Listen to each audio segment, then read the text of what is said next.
Hello, happy Tuesday. For Cafe today, we are talking about fiction and nonfiction. We've talked about this all year, so we know that fiction is fake. So it's a story that did not happen in real life. So fiction, fake. Nonfiction means it's not fake, it really did happen. It is a true story. Okay, today I'm just going to do a read aloud. I miss reading to y'all. I wish you were all right here, like at carpet time. But we can't be, so I'm going to do my very best to read this book. It's a family favorite. It was a family favorite when my kids were little, and we read this book all the time. It is a fiction, so it is not a true story.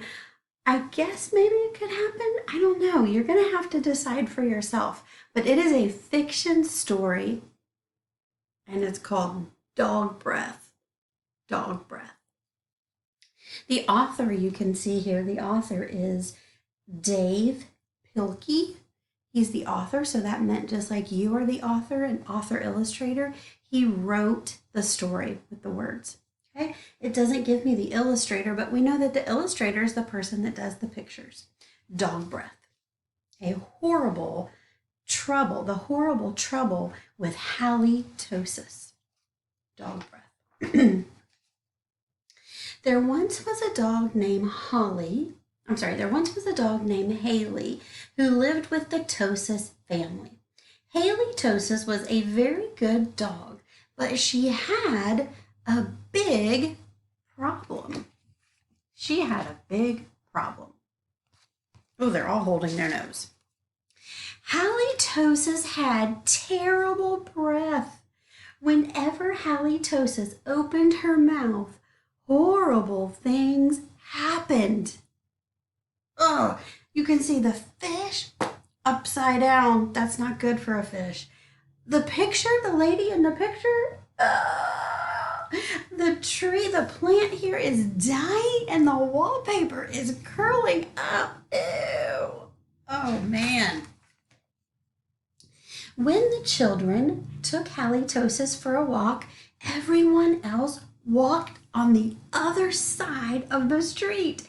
Even skunks avoided Halitosis. Oh, she got some bad breath. But the real trouble started one day when Grandma Tosis stopped by for a cup of tea. And Hallie jumped up to say hello. Whew, look at Grandma knocking her out. Poor Hallie. Mr. and Mrs. Tosis were not amused. That means they didn't think it was funny. Something has to be done about that smelly dog, they said. The next day, Mr. and Mrs. Tosis decided to find a new home for Hallie. The children knew that the only way they could save their dog was to get rid of her bad breath. So they took Halitosis to the top of a mountain that had a breathtaking view. Is that going to work? They hoped that the breathtaking view would take Hallie's breath away. But it didn't. Oh, gracious. Even the sun is covering up its nose. Oh, dear. This is definitely nonfiction because the sun does not have a nose. Next, the children took Halitosis to a very exciting movie. They hoped that all the excitement would leave Hallie breathless. No. Another way we know it's fiction, dogs don't go to movies. But it didn't. Finally, the children took Halitosis to a carnival. They hoped that Hallie would lose her breath on the speedy roller coaster. You don't take dogs to a carnival? Well, I guess you could, but you wouldn't take them on a scary roller coaster. Oh, and her bad breath is knocking everyone out behind her. Oh, poor Hallie. But that idea stunk too. The plans to change Hallie's bad breath had failed. Now only a miracle could save Halitosis. Sadly, the three friends said goodbye and good night, unaware that a miracle was just on the horizon.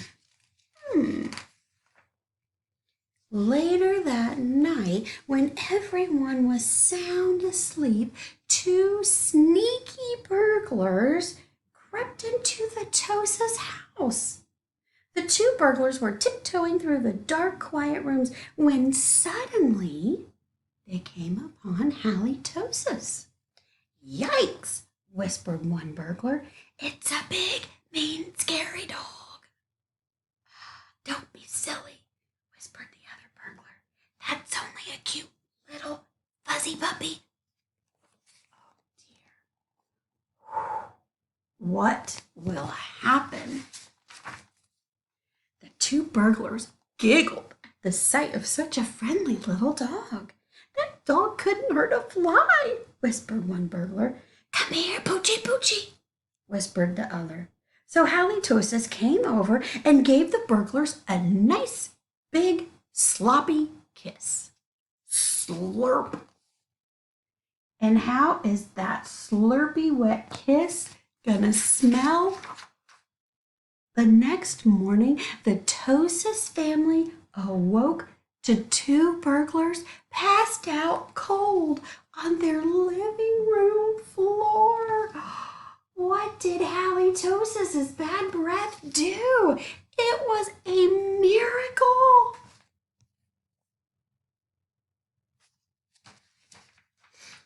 The Tosis family got a big reward for turning in the crooks.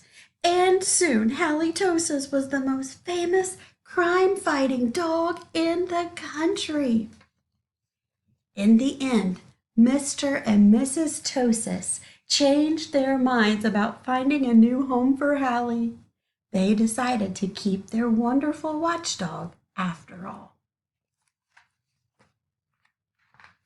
Because life with Halitosis would just wouldn't make any sense. How did they solve the problem? They have clothespins on their nose. Oh my gracious. They couldn't get rid of Halitosis's bad breath, so they just clothespinned their nose. Problem solvers. Oh, dog breath. I hope you enjoyed that book. You can see it came from our friends at Scholastic, so you could get a copy for yourself if you wanted. Halitosis, was it fiction or nonfiction? It was fiction, fake, right? Let me show you what you're going to do for Cafe today.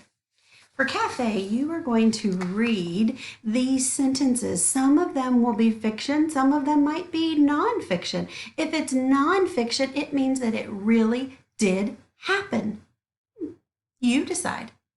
You're going to read these sentences, and then where there's a picture, you're going to find the word to match, okay? This is a great eagle eye strategy. I can see the sun, but at this point in kindergarten, you can stretch out and write the word sun all by yourself. So you are going to read it and find it on the edge, then you will cut it and paste it to cover up the picture.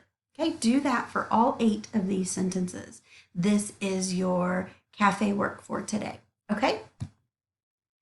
So this is your word work. What I would like for you to do in Author Illustrator today is I would like for you to think of what we just read, dog breath, okay? It was a fake, it was a fiction story. Could you think, this is a little bit of a challenge, but you can do it.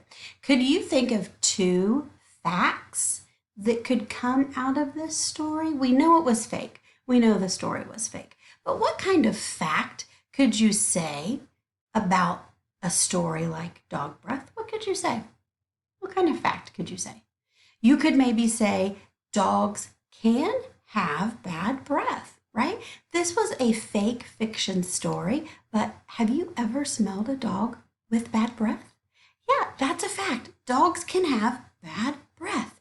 So even though we read a fiction story and it was a fake story, I wonder, can you think of 2 facts that you could pull from this book?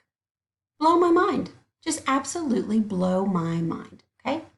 Parents, if that's too difficult and your child is just not up for that challenge today, then what I would like for them to do is write 2 sentences about the story. Just 2 sentences. They could practice summarizing or retelling 2 sentences about the story. So if they want a challenge, go for finding and pulling 2 facts that could have come from our story. If that's too much for a Tuesday, go ahead and just retell the story using 2 sentences. Okay? This is author illustrator. And then this again is your cafe work for today. All right. And also for math, you're using the caterpillars. I have it right here. You are still practicing measurement with non-standard units of measure. And you have a caterpillar ruler, same, very similar from yesterday. So you are going to cut out that caterpillar ruler that's right here. And then you will use it and you're going to estimate again. How many caterpillars long do you think this pencil is? Well, there's 1, 2, 3, 4, 5, 6, 7. 7 caterpillars on your ruler. How many caterpillars do you think this pencil is? Estimate and then measure with your caterpillar ruler, and the answer goes here. Okay, you have about 6 items there that you're going to estimate and then measure with your caterpillar ruler. Okay, parents, your child will need to keep this caterpillar ruler for Wednesday and Thursday's math practice. Okay, so if you can snip it off, have them use it today, and then put it in a safe place, maybe with Wednesday and Thursday's work, that way they will have it, because we're doing the same practices for Wednesday and Thursday, but they didn't come with a measuring tool, so we thought we could reuse that to simplify it and keep it uniform. So they will need that caterpillar ruler for tomorrow, Wednesday, and Thursday. So if you can tuck it aside, that'd be great. This is your math by myself today. Have a terrific Tuesday, and I'll see you for Bible.